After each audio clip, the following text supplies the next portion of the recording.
Welcome to Two Giant Goofballs, a New York Giants podcast. Are you a goofball that loves Giants football? If so, sit back and relax. Except you, that person driving. Sit up and keep your eyes on the road. Your ears, though, can still listen as we talk about the team that both excites and frustrates us so much. And now, here are your goofball hosts, Drew and Rob. Welcome, fellow goofballs, to Two Giant Goofballs, a New York Giants podcast. I am Drew, joined as always by... Me, Rob. Another Giants podcast. Here we go. Here we go. There's a whole lot of news to go over with you guys here. It's been a couple of days, and believe it or not, the last game has played, and yet there's still more and more information coming out here. It's crazy how much is coming out the last couple of days. So much. Do you want to go right into it? Do you want to start talking about some turf? Do you want to start talking about some? Do you want to talk turf? You want to talk about some non-soil issues? So let's go into some turfology here with a turfologist himself, Rob.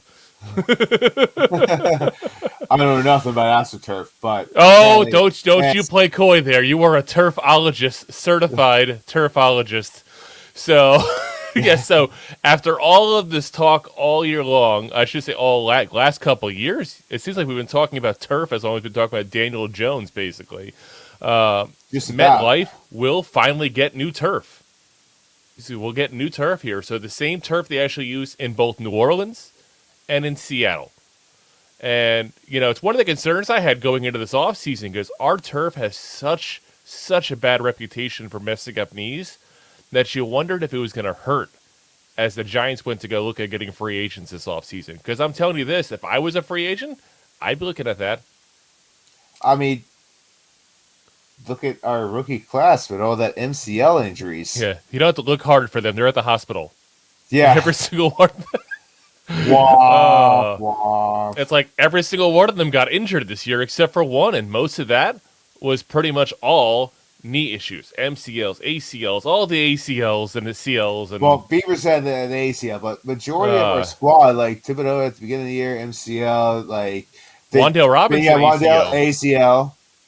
And then you had Evan Neal, MCL. Yep. And you have to wonder how much of this was Joe Shane going to ownership and like, you guys are morons. Maybe not so bluntly, but I think the conversation was there. It had to be there. Yeah. You don't play on a field where everyone messes up their knees and go, I don't know what's happening. We've been doing that for years. Why not? Yeah, they play. There's 30 other stadiums to play at. There's no issues. I don't understand. Yeah, exactly. And it's insanity at this point that we're still having these kind of conversations. But luckily, they are now over. So this is a direct quote from Julian Love. Should I also mention pending free agent potentially Julian Love? Because keep in mind, guys, we have to re-sign him if we want him next year. He said, right now we can't sustain grass, so we're going to the best turf. This surface is good.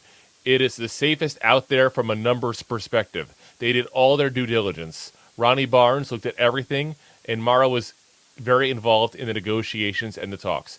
And keep in mind, so you got ownership, John Mara, right in there in the mix. You got Ronnie Barnes, who's been our trainer since before I was born, and I'm old. So you are very old. I am. I'm very old. I'm so old. It hurts just to sit here and have this conversation with you. So, it looks like they had the right people involved to go ahead and look at this stuff here. And, hopefully for once we don't lead the NFL in injuries. That'd be nice. Yeah. I mean, the only rebuttal I have to is how many injuries did the Jets have this year? That's the weird thing. You're right on that. I don't see that very often. Besides maybe it's just 'cause I don't follow the Jets as often as I follow the Giants. But I mean, they did get Bryce Hall. He had but that was that an away game? I don't know off the top of my head, to be honest with you. The Jets are the little brother that I don't pay attention to too much. The redheaded touchdowns. Got you. So, like I said, though, nothing bad can come of this. Only good things, guys. So, it's nice to start this off with some good news. And then we continue with more good news, which is even better. Good news. Sounds weird as a Giant fan to keep on saying good news. So we talked about Kayvon Thibodeaux being named to NFL.com's all-rookie team. Well, guess what? He got named to another all-rookie team, the PFWA, which is the Professional Football Writers Association, for those who are wondering there. So even the people that write about football, they write about football for a living, they know what the heck they're talking about, said he is one of the best rookies this year. Yeah, I'll take that. If not, the writers are going to be under pressure. Just going to say. Boop, boop, boop, boop, under pressure. It's also Thibodeau's MO. Everyone's under pressure. Yes. And they crush like a snowflake under the snow angel that is Kayvon Thibodeaux. True story. Thibodeaux sings Queen as he gets under pressure. Is this the real life? Yeah. Is it just fantasy? All right. So we also had the NFL actually announced their nominations today for their final end of the year awards, which they'll be doing in just a couple weeks here. So the Giants had a few people being named as nominees. Ooh, again, more good news. When did the Giants last win awards? I wonder what the last one who even won an award is, besides Evan Ingram's lone Pro Bowl season. It was probably, the last Super Bowl was like, team, how the hell did they do this? The Giants. The Giants. So, NFL Comeback Player of the Year. We've been saying this all year long, pretty much since this all got underway and the comeback began. Saquon Barkley has been nominated. He's going against Christian McCaffrey and Geno Smith. And honestly, all three of those guys are deserving. Yeah. So, I can't be mad, honestly, if one of these guys doesn't get in. But I'll tell you this. I am going to say that I'm going to root for Saquon because he's a Giant, and I'm going to be a little homer there. But all three of those guys deserve it.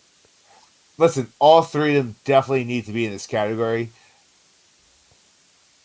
But there's one that I'll pick towards the bottom half compared to the top half of this group. I was about to say one too. I'm curious now who you're going to say. And there's one that should be to the top half, to not in the bottom half. And Barkley. I'm sorry. There's two that should be in the top half of this conversation, and there's one that should be in the bottom half. And no disrespect to anyone that's out there, but Barkley, he's right there. He's up there. He's done fantastic for us, and that's biased from my end. But he's also a top 5 rusher this year, but all-purpose yards, he's still right up there being fantastic. You know what?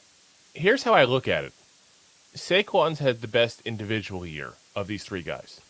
He's top 5, I think, in rushing yards this season. Obviously, he's a big part of the passing game as well. I think he actually improved on his pass protection this year, which is one of his big knocks. He's still not great at it, don't get me wrong, but he's got better, I think.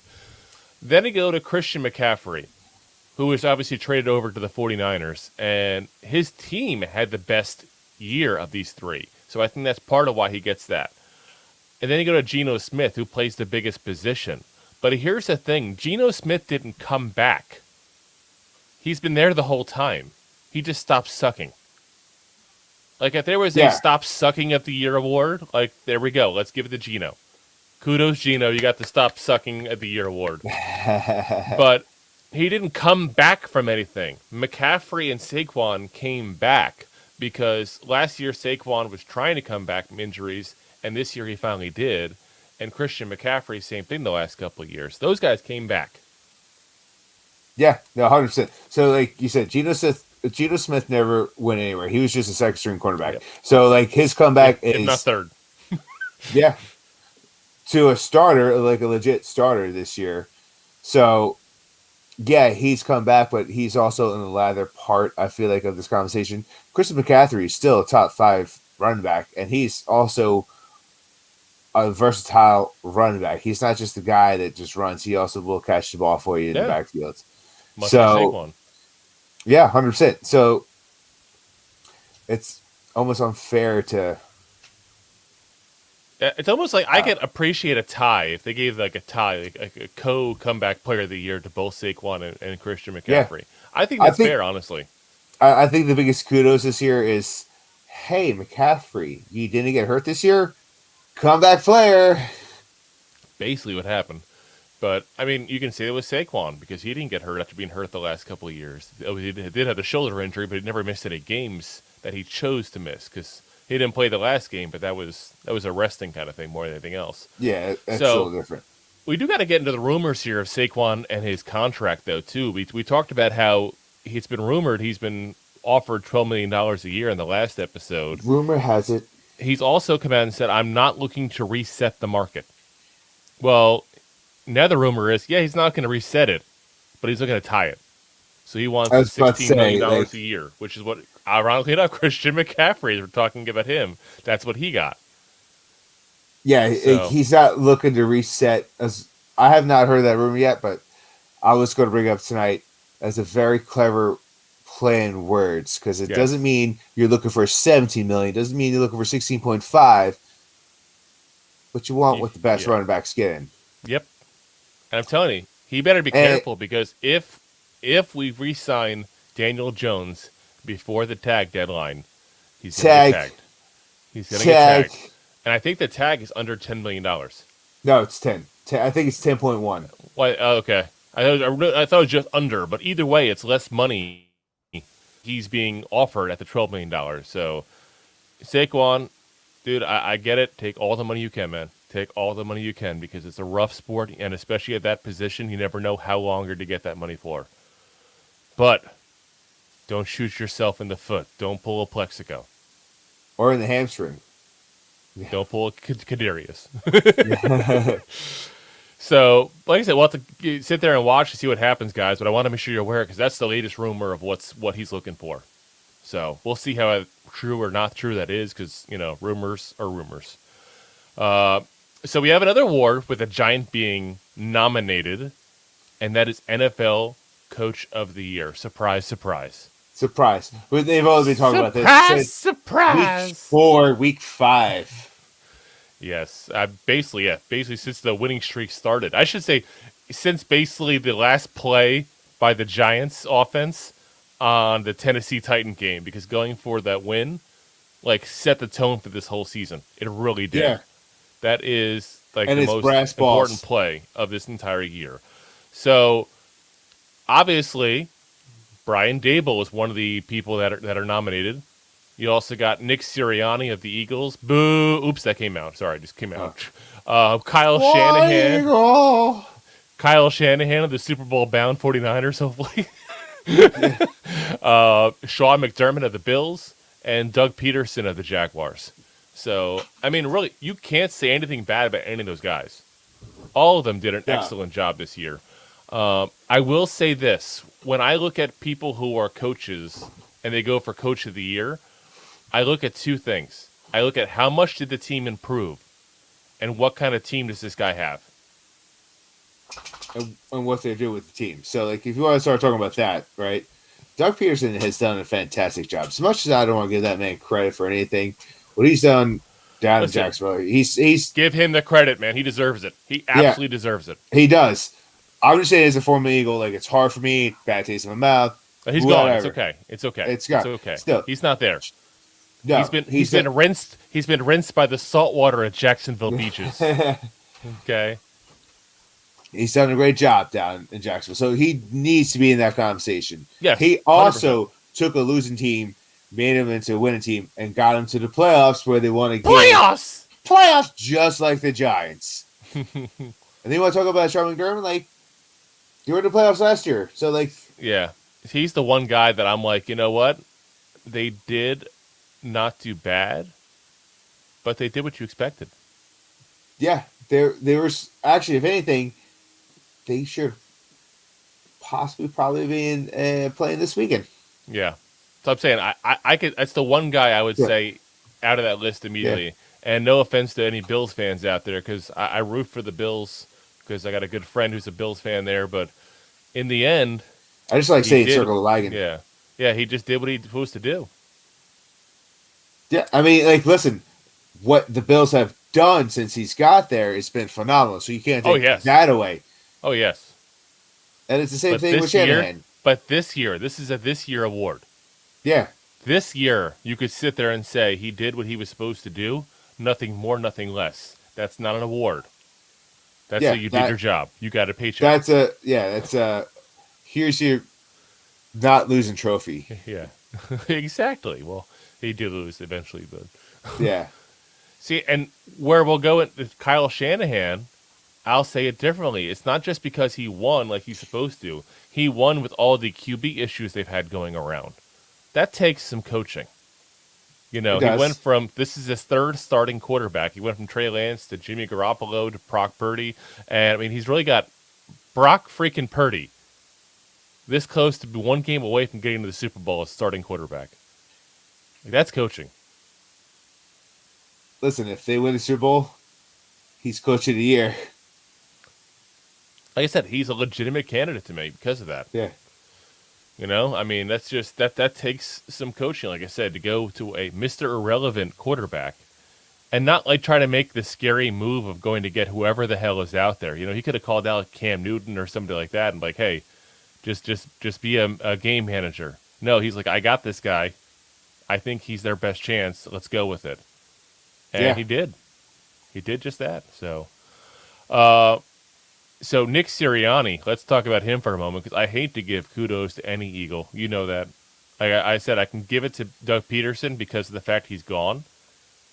But Nick Sirianni, as much as if we want to look at this unbiased, which I try to on this program always for you guys, he took a team that was horrible 2 years ago to a playoff team last year.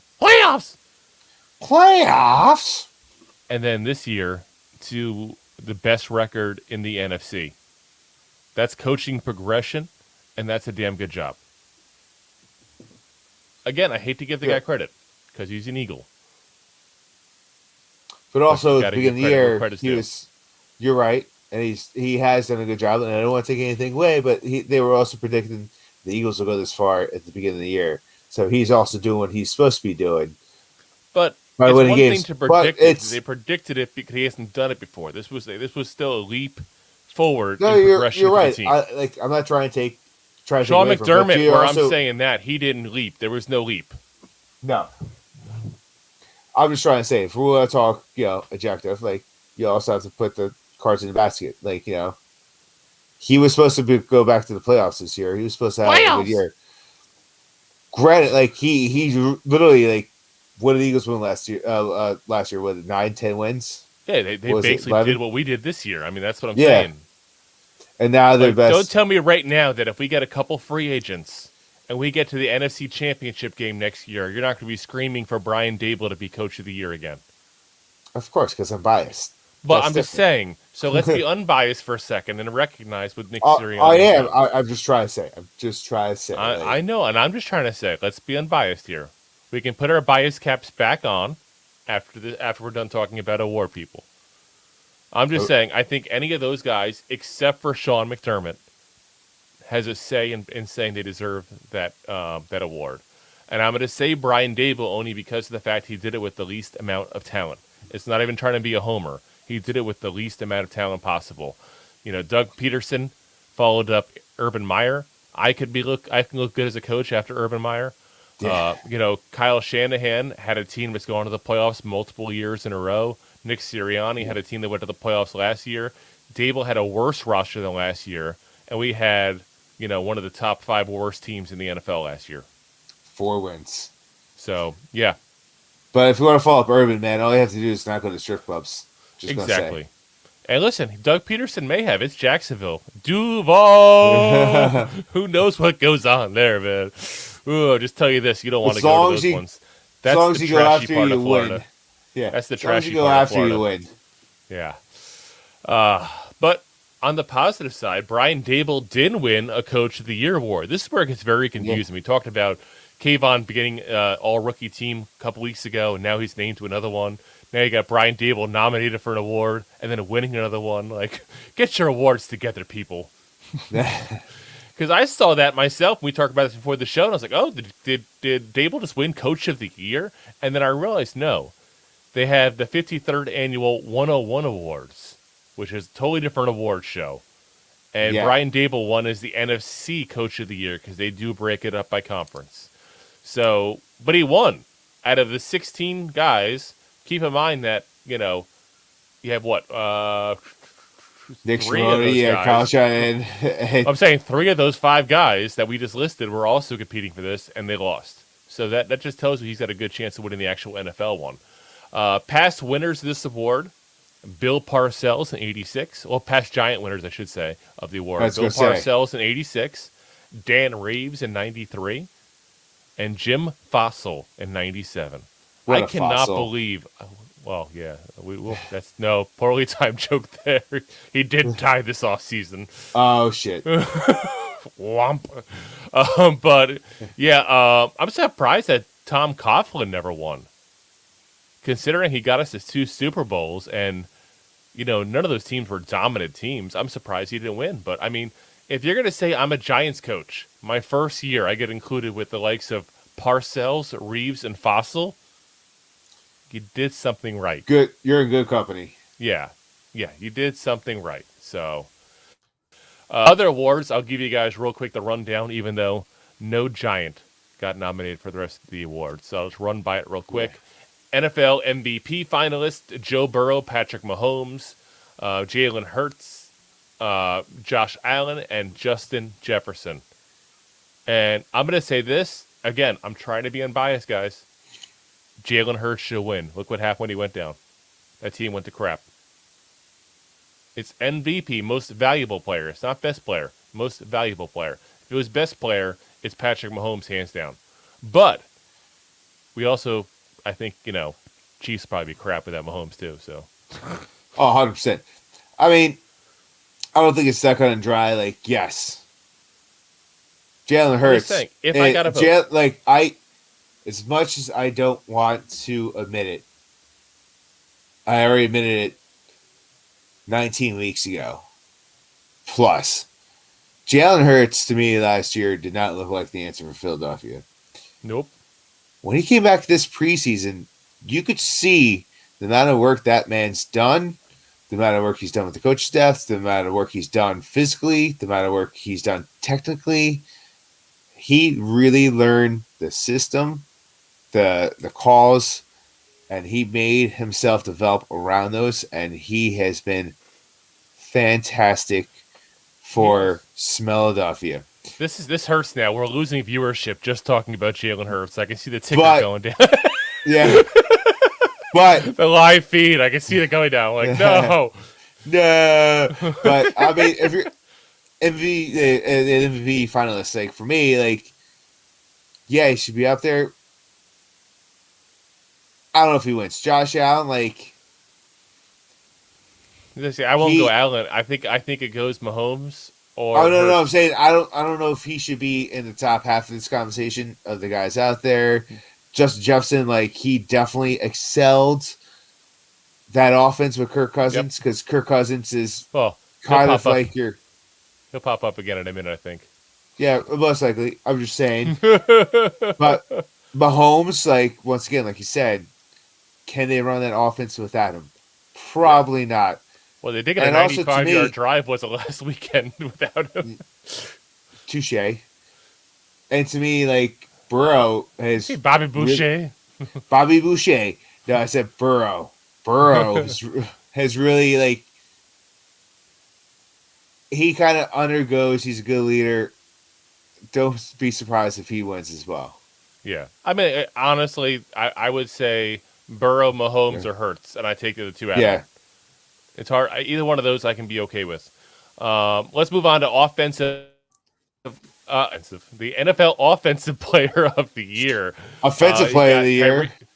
Yes. You got Tyreek Hill, Jalen Hurts, Patrick Mahomes, and Justin Jefferson. And I'm going to say this. I don't want to spend too much time on each of these awards here, but I'm going to say my vote would go towards Justin Jefferson because he literally came close to breaking records at the position. Yeah, there's no doubt about that. I mean, between him and Hill, because Hill also helped change Miami's offense as well. He did, but he didn't come close to setting records. That's my difference right there. So, yeah, NFL Defensive Player of the Year. And this one only has 3 people. Micah Parsons, Nick Bosa, and Chris Jones. I was kind of shocked to see Chris Jones on there, honestly. Well, you couldn't have between two people. Yeah, but I'm saying I was kind of shocked by Chris Jones of all people. But I'm gonna say this, and I came out bad. I think in the process, Chris Jones isn't a bad player. He's just not defensive player of the year material in my mind. He's still a great player. Top 20 defensive player all day long. Is he a top 3? I don't think so. I'm going to go with Micah Parsons to win second place. Oh, you guys thought I was going to do it back to back.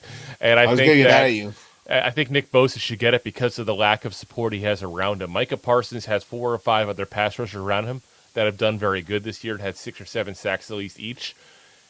Nick Bosa is like a one-man show there in San Francisco. And he was banged up a little bit. Yeah, I'm going to give it to him for that reason. And you look at his stats, he didn't play every game. He wasn't in every quarter when he played the games. He got banged up as well. I don't know if he was an astroturf because did he mess up his knee in the beginning of the year? Yeah, I mean it's just I think he got injured for a little bit there, but all Bosa guys get injured, both him and Joey both, and they always seem to be still top rushers in the league, no matter how many times they get injured. So, but. So we got NFL Offensive Rookie Player of the Year here. So you got Brock Purdy. I cannot believe Brock Purdy. You got Kenneth Walker III. K9. Garrett Wilson. So, there's one person I really think that I want to bring up in this conversation. Is it Purdy? No. It is one player that I really feel was left out of this and should not have been left out of this in any way, shape, or form whatsoever. Let me see if you can think who it is.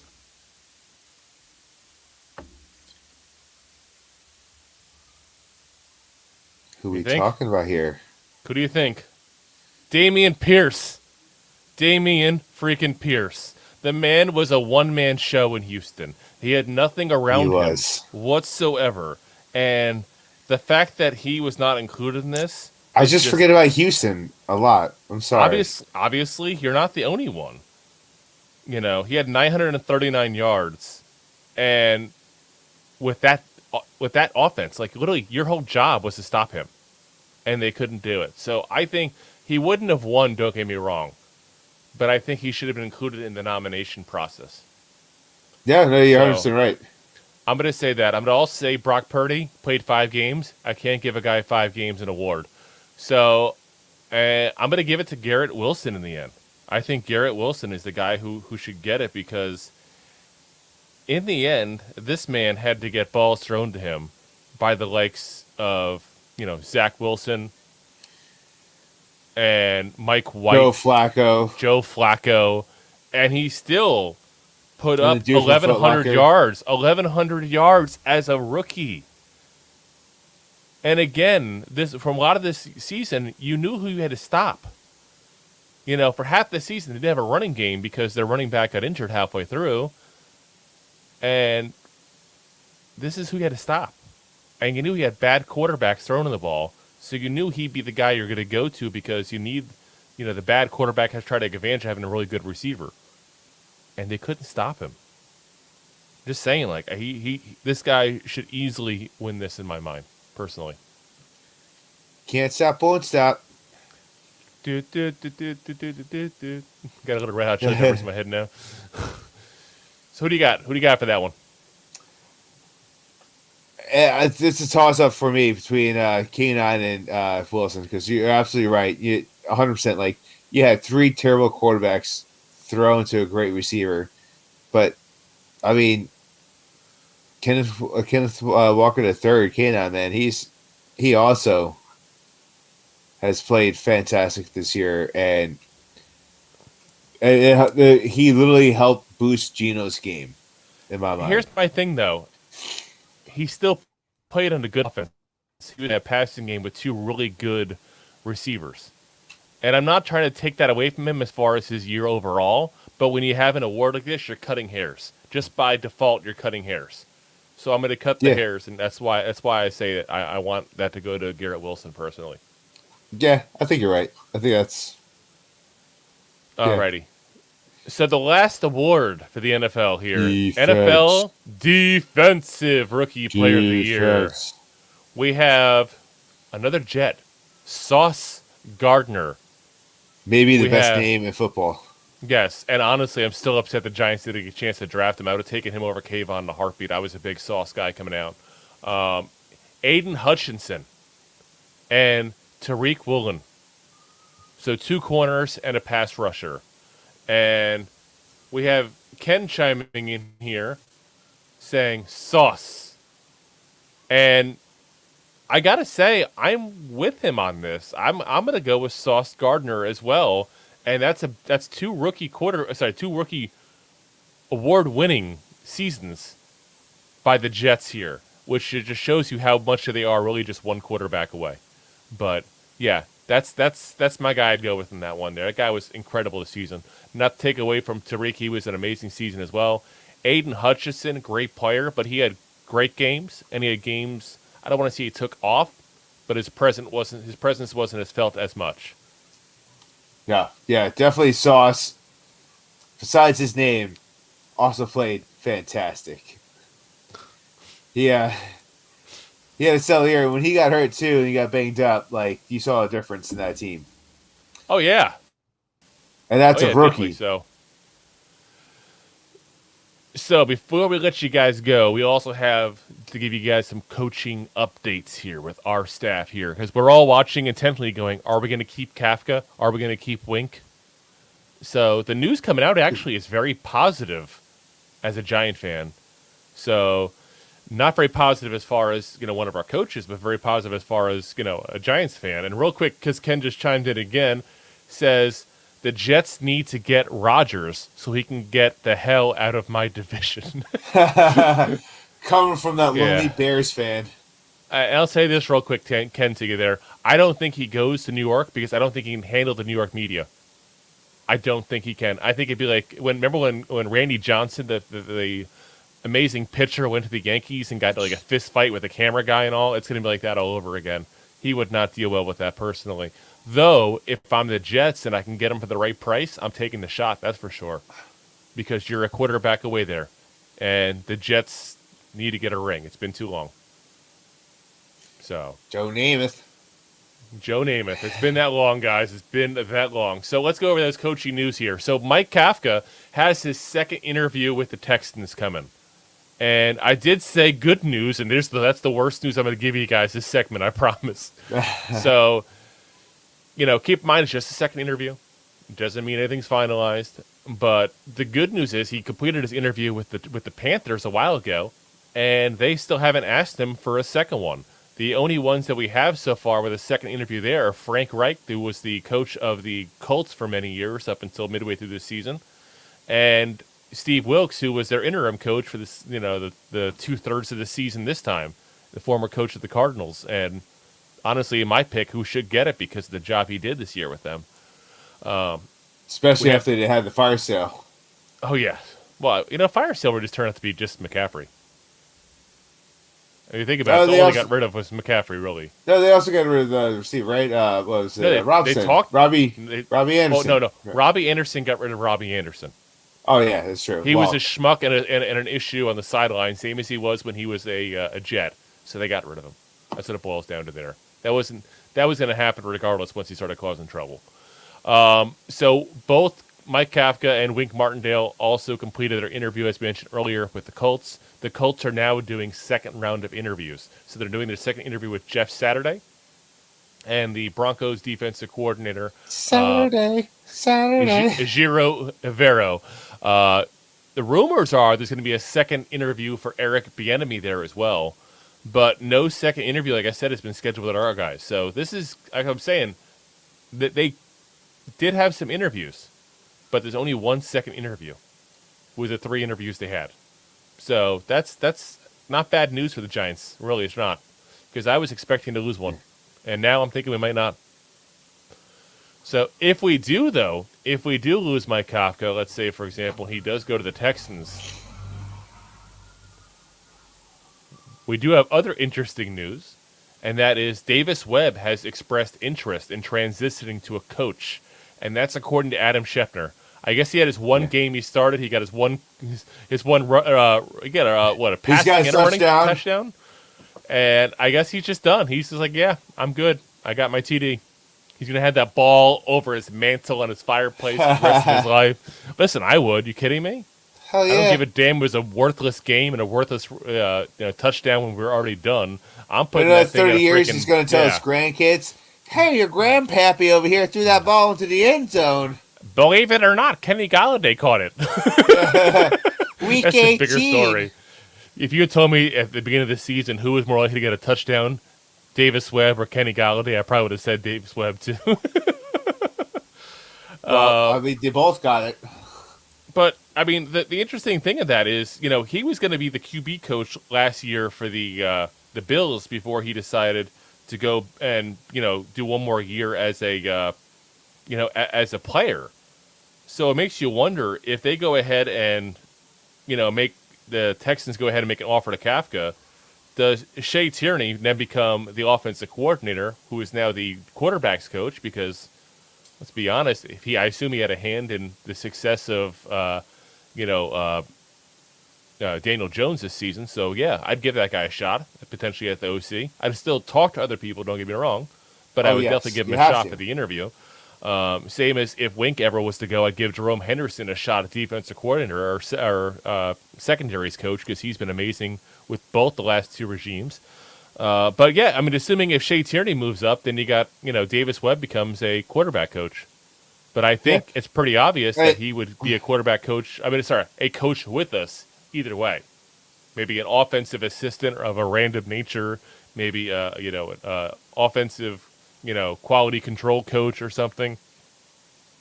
Yeah. I mean, like I said before, if we're going to lose Wink or Kafka, I don't want to lose either one of them. To be very clear about that.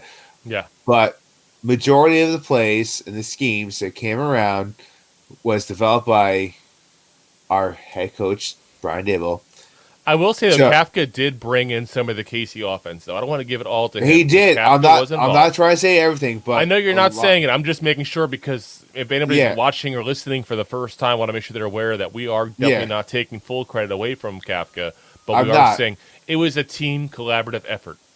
It was, but we also have an offensive head coach. Yep. So he will be able to work and help mold with the new offensive coordinator more than he would with a defensive coordinator like Wink Martingdale.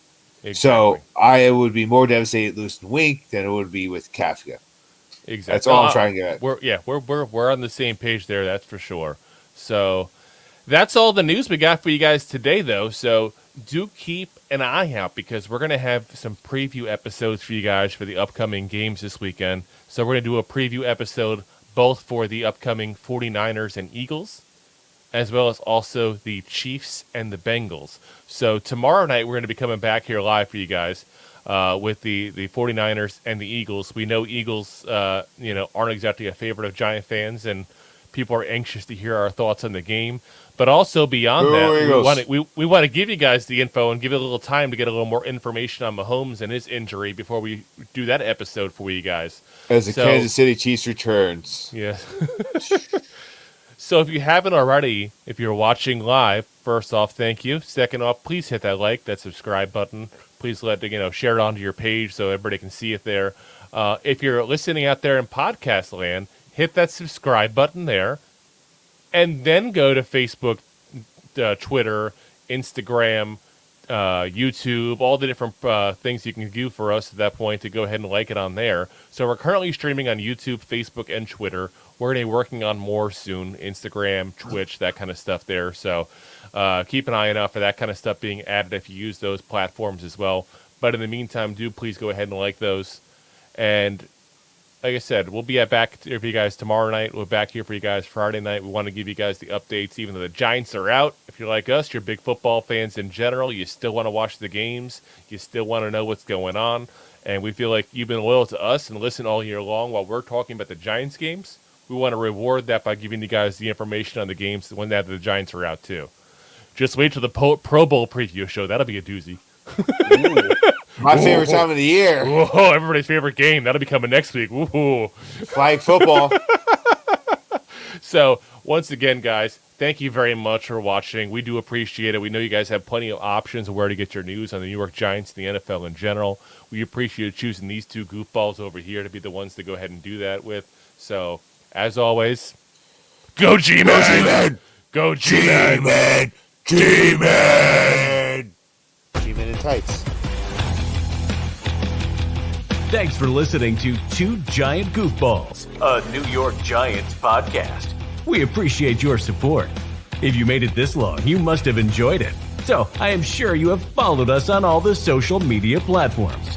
Of course, you have subscribed to the show on your favorite app as well and given us a top rating. Right? Right? Right?